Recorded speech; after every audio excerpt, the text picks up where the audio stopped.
Hey there, my friends. This is Bill MacDonald, the reading and writing doctor, here from my virtual kitchen, because hopefully by the time we finish this poem we're going over, your students and yourselves will be able to infer, to read between the lines, that the place, the setting of the poem is in the kitchen because of all the details that take place. Now, if you're watching this video, it means you might have missed the introduction that uses 8 different little pictures to paint 1,000 words, because they say a picture paints 1,000 words. Well, 1,000 words can also paint some pictures.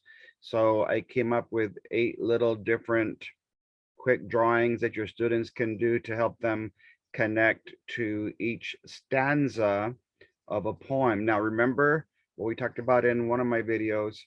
One line from a poem is strictly one row of words, but a line in a play, in drama, is everything that person says and does before someone else says or does something, or until stage directions, action are given.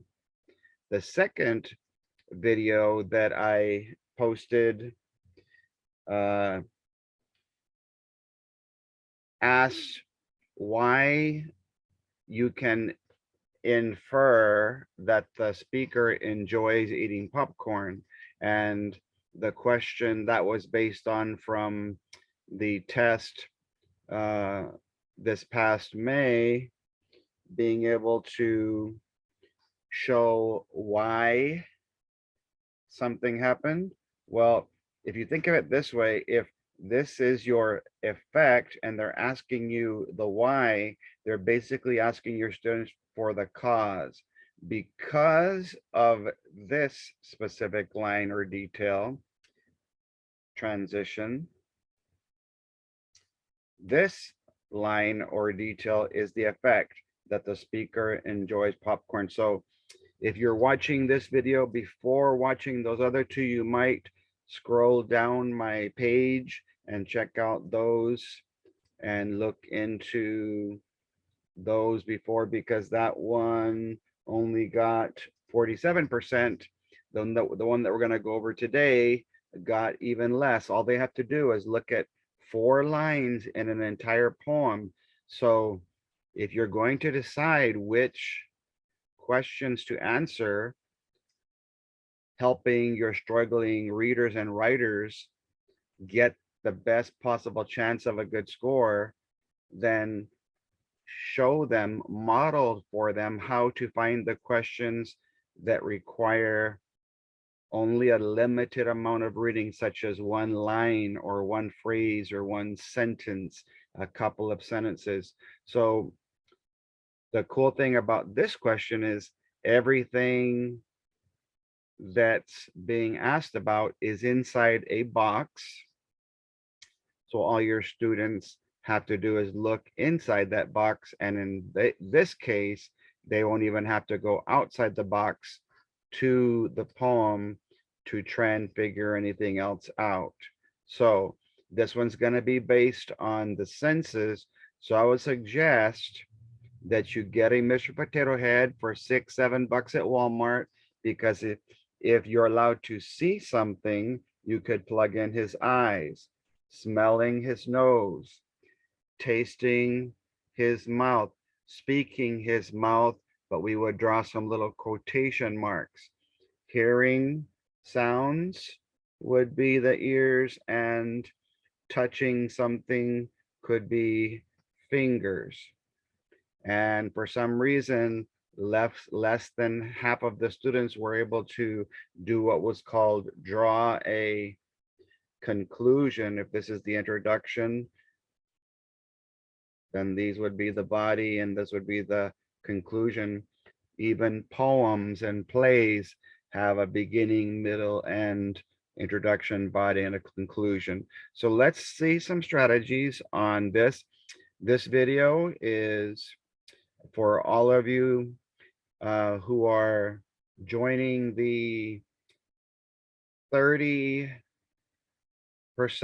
gains and growth in reading and writing in 30 days for $30 a month. For those of you who happen to be watching this, all of the videos for this week only will be free, just to give you a taste of what you can get to help you. I'll be working with reading all the way from 3rd to 10th grade. Each and every day you'll see from 1 to 3 or 4 videos in reading. And some of you are also expository or persuasive teachers in high school. So I'm also going to be sending you guys the strategies from the star writing guide, the how to do well on expository and persuasive purposes and processes of writing. So if you like what you see this week, be sure to scroll down my page and look for the link to my website for the 30-30-30 challenge. And I can assure you, you that have been watching me all year will see, and you already know that what I share on my videos in my modeling is very detailed, very helpful, practical, and things that you can use right away with your classroom with any curriculum or program. So let's go ahead and take a look at the question in question. It asked your students, so I made this poem based on the questions that were asked.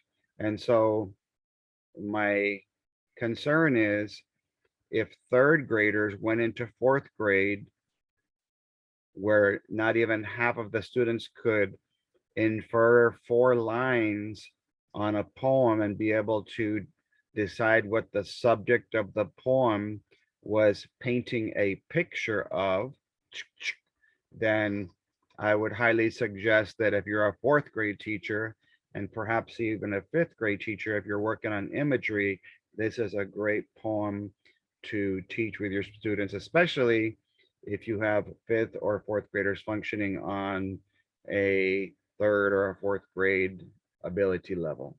Okay, so there is no question, but we should read, underline, and label everything that they give us. Read lines 14 through 17. So your students should kind of scan through their tests. This should be one of the first questions they should read. This one down here asks you to read several lines, and it's possible that that was one of the reasons they struggled. They had to read quite a few lines to be able to infer that somebody enjoyed something. When you enjoy something, there's a positive opinion. So you're going to be able to find words like amazing and delicious. Be sure to watch that video if you haven't already seen it. So the lines say, because it asks us to read them, capital, it is so hot, capital, that my fingers are burning. Capital, I can barely touch it. Capital, without shouting out.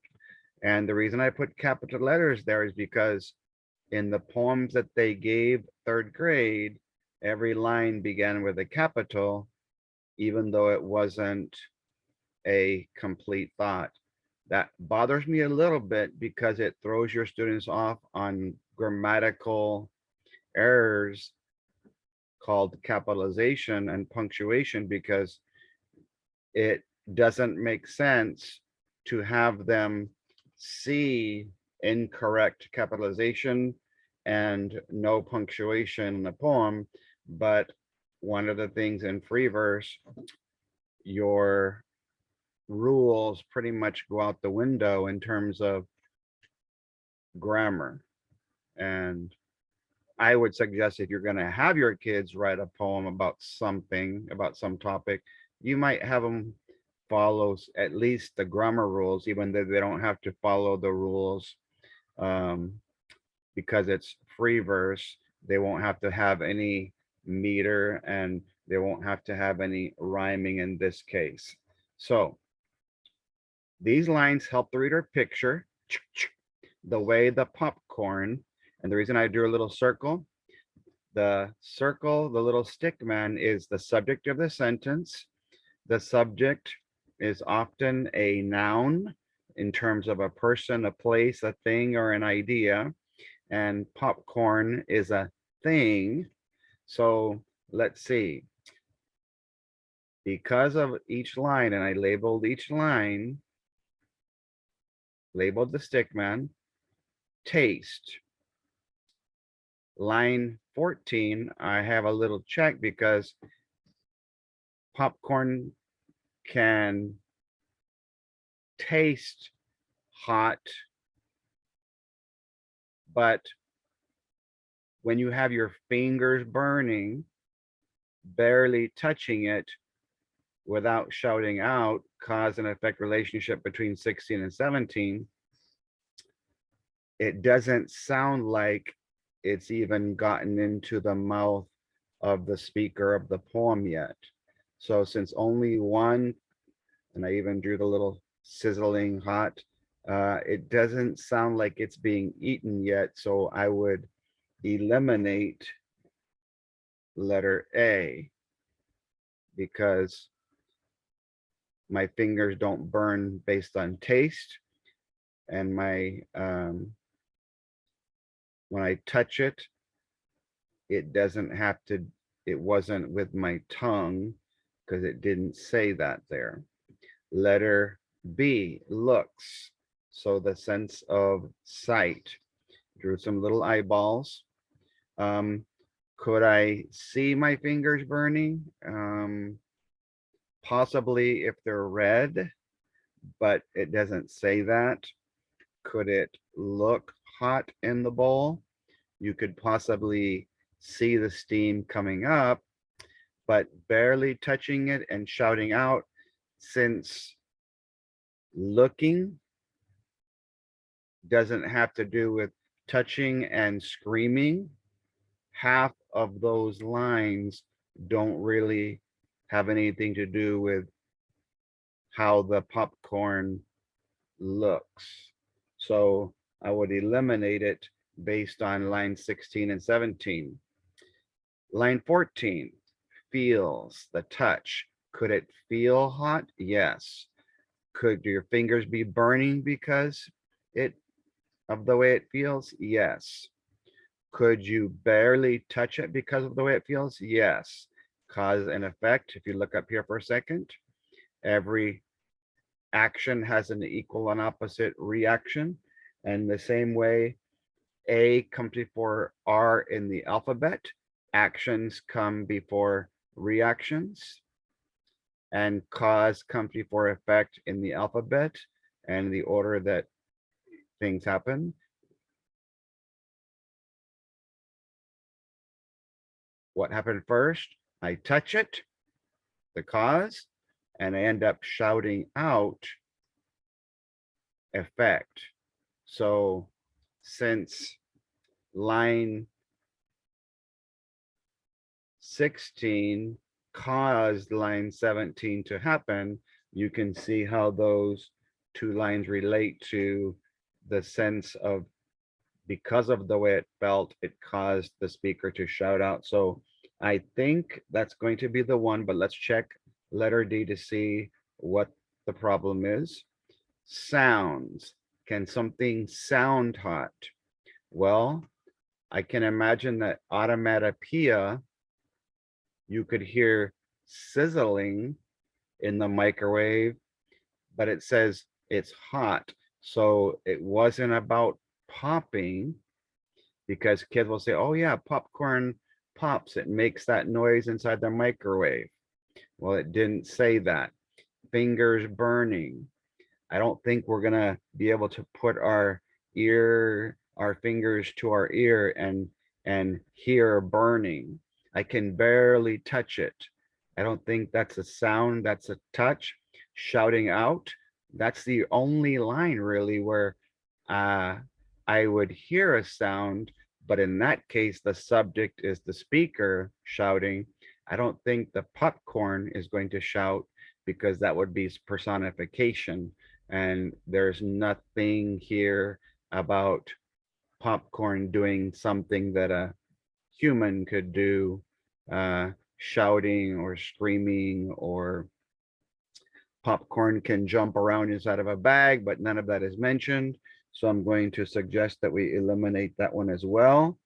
So we've eliminated three, A, B, and D. We've selected letter C. In the book, we've explained why we're eliminating.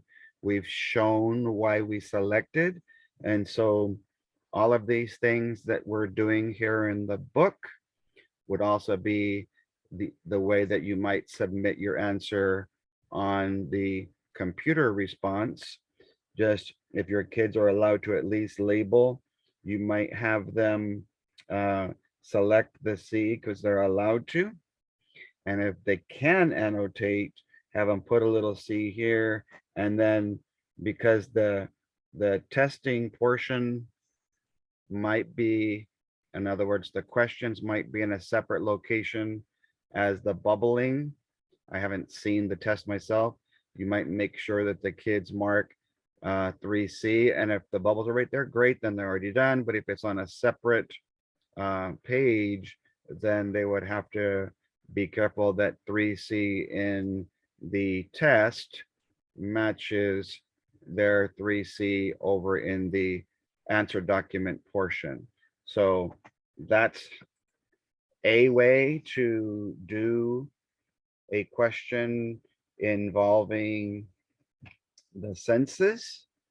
And again, for those of you who purchase the 30-30-30 challenge, I will be sending you a paper potato head that you can specifically use to laminate and then color in the eyes, the nose, the mouth, the ears, and even put his fingers on for each thing that we can touch, which there were 2 or 3 in that little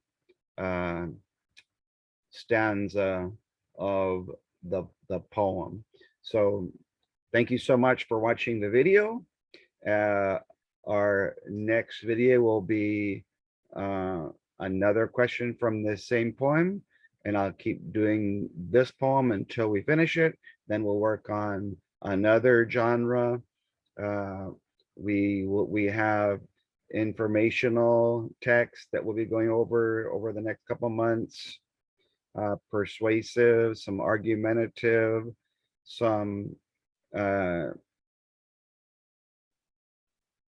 non-literary, non-fiction,